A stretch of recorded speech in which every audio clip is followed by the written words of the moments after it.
Today, we're talking about something important for service members and veterans, and that is VA disability benefit. A couple of weeks ago, I posted a video explaining VA disability benefits, but today I want to dive a little bit deeper into why it's so crucial to apply for these benefits. Now, if you've served in the military, this is a right and a benefit that you've earned. You should apply every single time. Now, in this video, we'll start by breaking down the benefits, explain why they matter, and then explain the two easiest types of VA disability claims that you can file. What's up, guys? I'm McKeown, and welcome to the Veteran Advantage channel. I'm a proud U.S. Marine Corps veteran and had the honor of serving from 2008 to 2012 out of Camp Pendleton, California. Whether you're still on active duty, getting ready to transition into civilian life, or just curious about the benefits available after serving in the military, this channel's got you covered.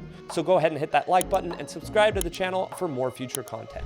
Now, one of the biggest benefits to apply for VA disability benefits is access to the VA healthcare system. Now, even if your claim results in a 0% disability rating, you can still get treated for the condition through VA health centers. Now, for instance, if you have knee pain, back issues, or shoulder problems, you can receive care even with a 0% rating. Now, the benefits really increase with a rating of 50% or higher. At that level, you're essentially 100% covered for VA healthcare, with minimal copays for prescriptions or visits. Now, this is much more affordable than the private healthcare after leaving the military. Now, another great reason to apply is for the monthly compensation. Now, even a small disability rating can provide a significant financial benefit over time. Now, for example, if you have a 10% rating, that equals about $152 a month, which adds up to about $2,000 a year. Now, over 40 years, that's more than $80,000 in tax-free benefits. Now, a 20% rating jumps up to $301 a month, totaling over $150,000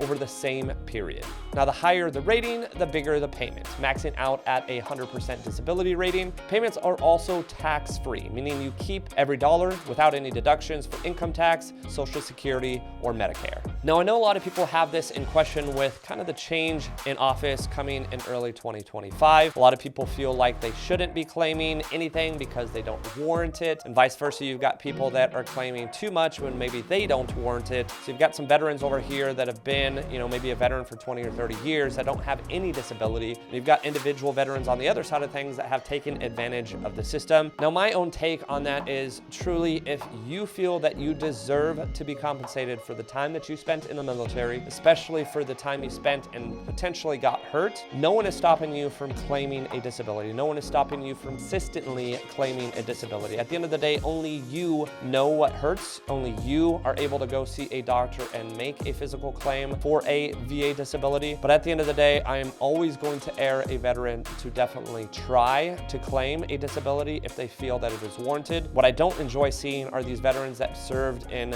multiple different wars decades ago and are struggling financially now to even make ends meet, and they're sitting there with absolutely no disability. Now, the third reason to apply is potentially to save thousands of dollars when you utilize your VA home loan. Now, normally there is a funding fee associated with VA loans. For first-time users with less than 5% down, the fee is roughly about 2.3% on the home's price. Now, on a $300,000 house, that's $7,000. But if you have just a 10% disability rating, that fee is completely waived. Now, if you're looking to utilize your VA loan for not the very first time, repeat VA loan users incur an additional fee if they're putting less than 5% down, and that fee jumps up to 3.6%, which could save you over $10,000 on that same $300,000 home. This waiver alone makes applying for VA disability an absolute no-brainer. If you're now convinced of the financial benefits of applying for VA disability, let's go ahead and look at some of the most common VA disability claims. According to a recent list, is tinnitus, hearing loss,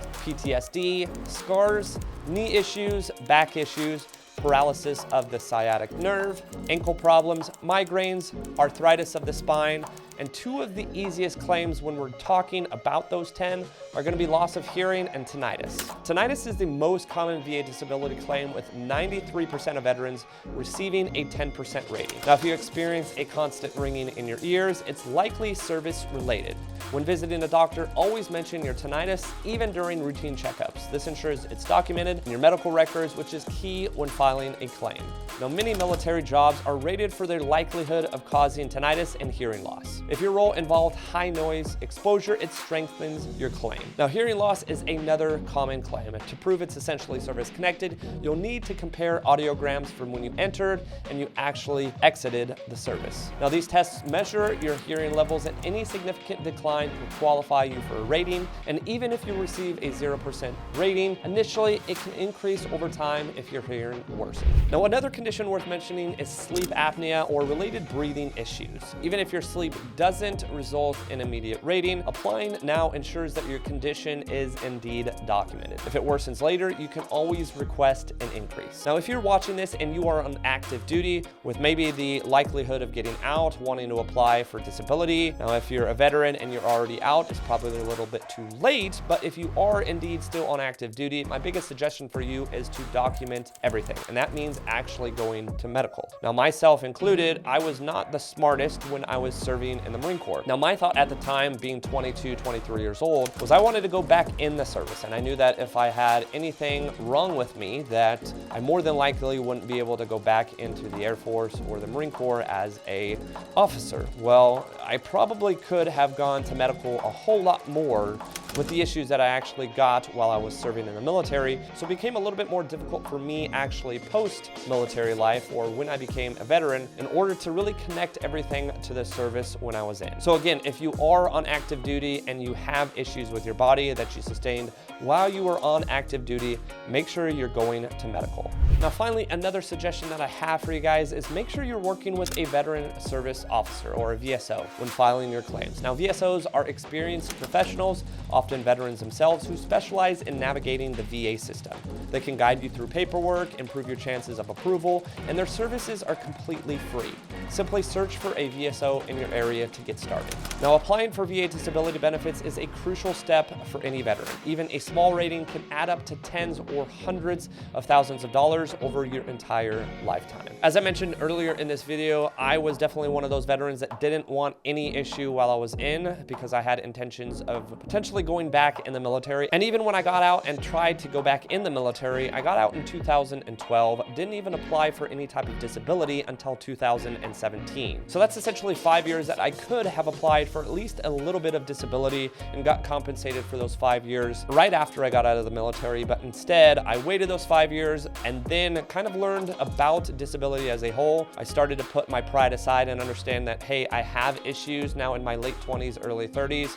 I do need to apply for disability. A lot of it was obviously service connected, related to all the issues that I went to medical for while I was in the military. Even though I didn't go to medical enough, they were able to service connect plenty of issues starting in 2017 when I finally just felt okay applying for disability. Now, the age that you are shouldn't matter either. Regardless if you're 22 and you got out right after your 4 years, or maybe you're 62 and you haven't been in the military, or you've essentially been a veteran for 40 years, but you're now just finally learning that you can actually apply for disability and get compensated for the issues that you're struggling with now. Age is just a number, and regardless if you served a year, 20 years, 5 years, whatever time you served, if you truly had issues that are service connected and were reported while you were on active duty, you have every right to apply for disability as a veteran, and I highly suggest that you do so. Now, if you guys have any questions or need any clarity on anything that I discussed in this video, leave a comment in the comment section down below.